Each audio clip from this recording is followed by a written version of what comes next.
국내 증권사 가운데 우주 산업을 담당하는 애널리스트 분은 유일하게 한 분이시고 다른 분들이 감히 들어올 엄두를 못 낸다고 들었거든요.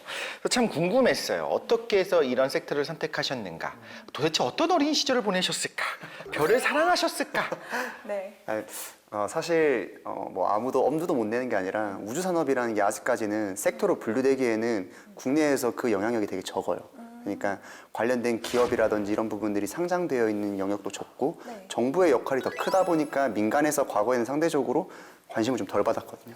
그런데 이제 최근 들어서 뭐 특히 2020년도 들어서 미국을 중심으로 민간 기업들이 굉장히 빠르게 성장하면서 산업적으로는 글로벌 산업으로 봤을 때는 굉장히 빠르게 성장했는데 국내에서는 아직까지 많이 관심들이 없으시더라고요. 그래서 제가 뭐 엄청나게 뭐 예전부터 우주 산업에 관심이 있었다 뭐 이런 부분들도 있겠지만 상대적으로 시장에서 바라보고 있는 우주 산업의 시각이 아직까지 좀 되게 좁다라고 생각을 했고 그런 부분에서 투자자분들이나 기관들에게 좀 이런 부분들을 잘 풀어서 설명해주고 싶다라고 해서 준비를 되게 많이 해서 관련된 자료를 쓰고 또 관련된 활동을 하고 있습니다. 이게 우주산업이라고 하면 또 제가 그 전에 증권부를 담당하지 않았습니까? 아, 그러니까요. 네. 전문가십니다. 그런데도 저도 사실 이쪽 분야를 취재를 하면서도 이 우주 산업이라고 하면 구체적으로 어느 분야가 있는지 설명해 주실 수 있을까요? 사실 우주 산업이라고 하면 되게 포괄적인 개념이에요. 그러니까 제가 말씀드릴 수 있는 거는 저희가 지구 산업이라고 나누잖아요. 그렇죠. 그러니까 지구에도 자동차 산업도 있고 반도체도 있고 네. 뭐 그 안에서도 굉장히 디테일하게 나뉘는데 아직까지 우주 산업이라고 통칭해서 부르는 이유는 좀 막연하기 때문인 것 같아요.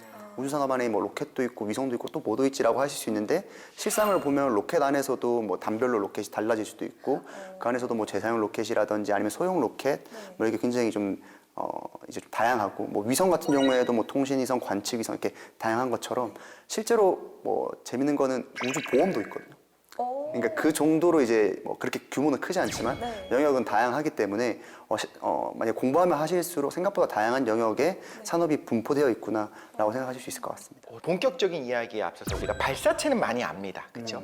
누리호 덕분에 나로와 누리호를 거쳐서 우리가 발사체가 어떤 건지 알았고 어떻게 개발이 됐는지도 대충 아는데 사실 누구나 아는 것 같지만 잘 모르는 인공위성. 인공위성 아십니까? 아카펠라 그룹. 뭐죠?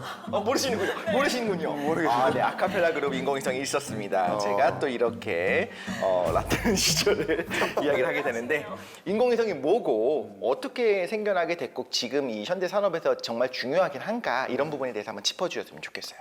인공위성은 결국엔 지구 주변을 돌면서 다양한 역할을 수행하는 인공적인 위성이라고 생각하시면 될 것 같아요. 그런데 이게 많이 더 어렵게 생각하시는 이유가 사실 체감하기가 쉽지가 않거든요. 그런데 뭐 실제로 뭐 예를 들면 저희 할머니 집 같은 데 가보면 시골 같은 데 가보면 스카이라이프 예전에 위성 TV 있잖아요. 네. 그렇죠. 접시. 예, 접시 같은 거. 그게 위성으로부터 신호를 받아서 이제 TV를 이제 송수신할 수 있는 장치이고 또 우리가 쓰고 있는 GPS.